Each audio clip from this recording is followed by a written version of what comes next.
सेवारो गाइजहरू नमस्ते।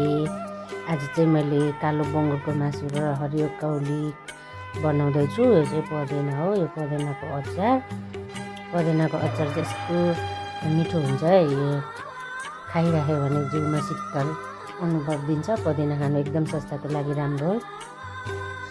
यसरी मैले चाहिँ यो बङ्गुरको मासु र यसरी हरियो काउलीलाई चाहिँ ग्रेभी बनाएर बनाएको छु। त्यसमा हल्का रायो साग पनि मिसाएको छु। यसरी चाहिँ म बनाएर आज म चट्टसँगले खाना खाँदैछु। गाइजहरू हेर्नु होला है, सलाद काटेको यो पदेनाको अचार हो, यो साग, यो सुँगुरको मासु। अनि अब हाम्रो नेपालीको त प्रायः सेतो भात, प्रायः बिहान बेलुकै भात खाने चलन छ। गाइजहरू दाल हो, दाल। अब चाहिँ म भात खाँदैछु। गाइजहरू हेर्नुलाई कसलाई मनपर्छ प्लिज लाइक गरिदिनु होला। म चाहिँ अब चट्टा खानु रेडी गर्दैछु।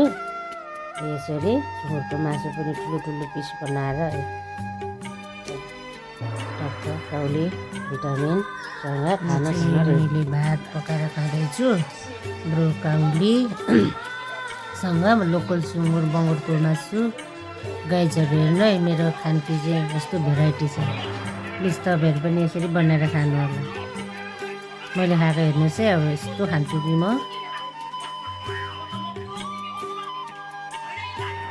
हेर्नु होला अनि खाएको मजा लिनु होला। यसरी गममा खाने हो, जाँगर चलेर पकाउने हो।